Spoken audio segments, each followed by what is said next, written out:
Hello everyone welcome back to my channel. केमन आছেন আপনারা সবাই?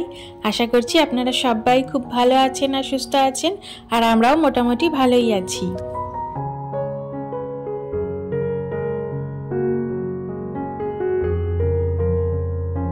আর আজকে এখন ওই ঘড়িতে বাজে মোটামুটি 5:30 মতন হবে, কারণ আজকে আমি 5টার সময় উঠে পড়েছি। আর উঠে পড়েই আজকে ভেবে রেখেছি যে আজকে সমস্ত ঘরের ডাস্টিং, ক্লিনিং, ঘর ঝাড় দেওয়া, মোছা এগুলো সমস্ত কিছু আগে কমপ্লিট করে নেব, তারপরে একেবারে গিয়ে রান্নাঘরে ঢুকবো।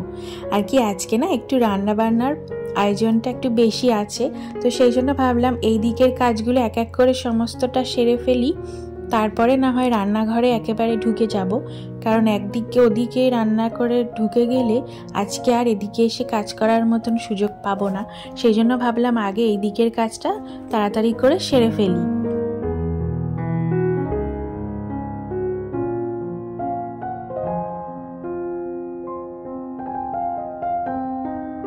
আর এই মুহূর্তে আমি একাই উঠেছি, উঠে কাজগুলো সমস্তটা সেরে ফেলছি। মেয়ে যেহেতু এখনো ওঠেনি, তো সেই জন্য ভাবলাম এই দিকের কাজটা আরোই একেবারে তাড়াতাড়ি করে ফেলি, তাহলে আরও সুবিধা হবে। আর সমস্ত কিছু ডাস্টিং বলতে আজকে খুব একটা বেশি আর ডাস্টিং করিনি, শুধুমাত্র একটা ঘরই করে নিয়েছি।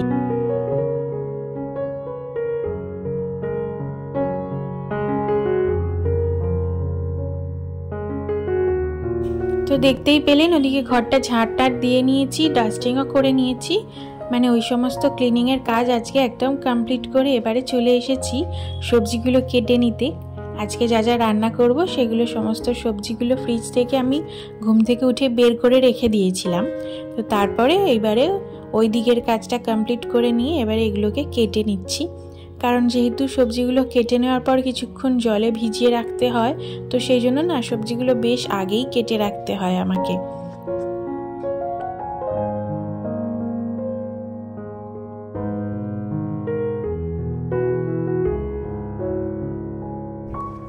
তো দেখতেই পেলেন এক এক করে সমস্ত সবজিগুলো কেটে এবারে জলে ভিজিয়ে রেখে দিলাম। আর তারপরে এদিকে না ভাতটাকেও বসিয়ে দিয়েছি, আর সেই চাল ধোয়া জলটা দিয়ে এবারে গাছগুলোতে দিয়ে দিলাম। আর এই যে এদিকে মাছটাতেও বরফটা ছেড়ে গেছিল, ভালো করে ধুয়ে নিলাম আবার, তারপরে নুন হলুদ মাখিয়ে রেখে দিচ্ছি। আর সেই সাথে বেগুন ভাজা হবে বলে বেগুনটাতেও নুন হলুদ মাখিয়ে রেখে দিচ্ছি।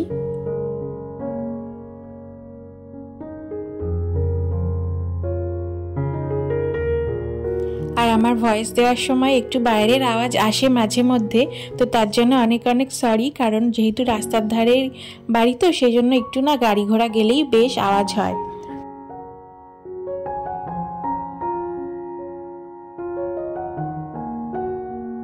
তো দেখতেই পেলেন এদিকে আমি প্রথমে ভেন্ডি আলু ভাজাটা ভাজতে বসিয়ে দিয়েছিলাম, তো ভেন্ডি আলু ভাজাও হচ্ছে। আর এই যে এদিকে বেগুন ভাজাটাও এবারে বসিয়ে দিয়েছি, আর সেই সাথে ভাতটাও ফুটে গেছে, তো সেটা নামিয়ে রেখে দিলাম।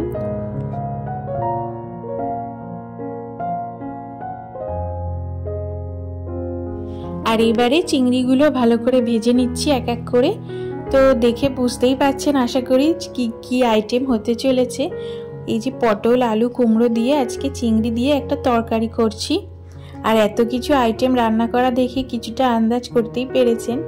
হ্যাঁ, আজকে আমার হাজব্যান্ড বাড়িতে আছে, বেশ অনেক দিন পরও সময় পেয়েছে, তো সেই জন্য কিছু রান্না বান্না আজকে একটু বেশি করেই করা হচ্ছে।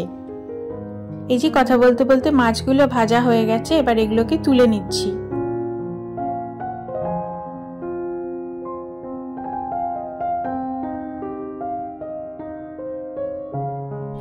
তো মাছটা ভেজে নেওয়ার পর যে তেলটা ছিল তার মধ্যে একটু পাঁচফোড়ন আর তেজপাতা দিয়েছিলাম, তারপরে পেঁয়াজগুলো কুচি কুচি করে কেটে হালকা ভেজে নিয়ে তারপরে এই যে সবজিগুলো দিয়ে দিলাম। আর এরপরে গুঁড়ো মশলার মধ্যে একটা পেস্ট বানিয়ে নিয়েছিলাম, হলুদ, ধনে, জিরে আর একটুখানি আজকে কাশ্মীরি লাল লঙ্কাও দিয়েছিলাম। তো এটা রোজ রোজ দেওয়া হয় না, মাঝে সাঝে দেওয়া হয় যখন ইচ্ছা হয়। আর তারপরে পরিমাণ মতো নুন দিয়ে সেটা দিয়ে কষতে দিয়ে দিয়েছি। আর এই যে এই ফাঁকে আমি ব্রেকফাস্টটা করে নিচ্ছি। আজকে ব্রেকফাস্টে আছে পান্তা ভাত, একটু আলু সিদ্ধ আর একটু পোস্ত, আর সেই সাথে কাঁচা পেঁয়াজ আর কাঁচা লঙ্কা তো থাকবেই।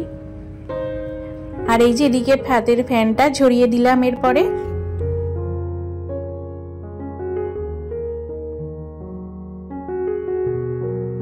যারা যারা এত দূর অবধি ধৈর্য সহকারে আমার এই ভিডিওটি দেখেছেন, যদি ভিডিওটি ভালো লেগে থাকে তাহলে একটি লাইক করবেন, আর কেমন লাগলো ভিডিওটা সেটা কমেন্ট করতে ভুলবেন না। আর এরকম ভিডিও যদি আরও দেখতে চান, চাইলে আমার চ্যানেলটি সাবস্ক্রাইব করে আমার পাশে থাকতে পারেন, আমার এই ছোট্ট পরিবারের সদস্য হয়ে যেতে পারেন।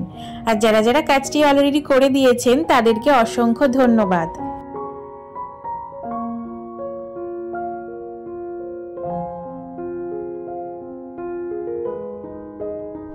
তো দেখতেই পেলেন ব্রেকফাস্ট করে নেওয়ার পর এদিকে বেসিনে যে কটা বাসন জমেছিল সেগুলো এবারে মেজে নিচ্ছি। আর ওদিকে যেহেতু তরকারিটা বসানো রয়েছে ওটা নিজে নিজেই হতে থাকছে, তো সেই জন্য আমি এদিকে এই সমস্ত কাজগুলো করে নিতে থাকি।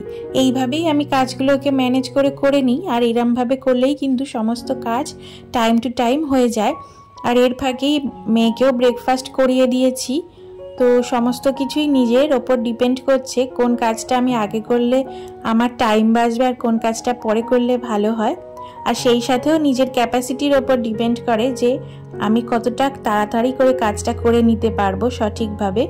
তো সেটা আস্তে আস্তে শিখে গেলেই সমস্ত কাজই কিন্তু সময়ের মধ্যে কমপ্লিট করে নেওয়া যায় খুব ভালোভাবেই।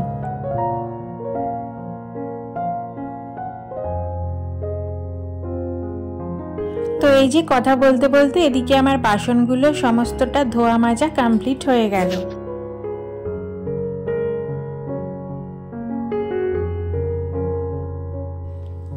আর এরপরে দুধটা জাল দিয়ে ঠান্ডা হওয়ার জন্য টেবিলে আমি এনে রেখে দিয়েছিলাম, সেটা আর আপনাদের সাথে শেয়ার করিনি। আর এই যে এবারে একদম ঠান্ডা হয়ে গেছে, এবার এটাকে ফ্রিজে রেখে দিচ্ছি। আর এই যে এইটা হচ্ছে আজকে আমাদের লাঞ্চ মেনু। আছে হচ্ছে বেগুন ভাজা, মাছ ভাজা, ভেন্ডি আলু ভাজা, সেই সাথে রয়েছে মাছের ডিমের বড়া, সেটা আর আপনাদের সাথে শেয়ার করিনি। আর রয়েছে পটল চিংড়ি, পটল আলু কুমড়ো দিয়ে আর কি চিংড়িটা করেছি। তো আজকে বেশ অনেক কিছুই রান্নাবান্না হয়েছে, তো সেই জন্য বেশ কাজ করতে কিন্তু আজকে অনেকটাই লেট হয়ে গেছিল। আর এই যে এইটা হচ্ছে আমার দুপুরের লাঞ্চ থালি। তো এখানে কি কি আছে দেখিয়েই দিয়েছি, তার মধ্যে এক্সট্রা রয়েছে সেটা হচ্ছে উচ্ছে আলু ভাতে। গরমের জন্য ডেইলি প্রায় খাওয়া হচ্ছে, এটা বেশ খেতে ভালো লাগছে প্রথমেই। তাহলে চলুন খেতে বসে যাই। আজকে বেশ অনেকদিন পরে হাজবেন্ড রয়েছে, তো একসাথে বসে আজকে লাঞ্চটা করার সুযোগ পেয়েছি।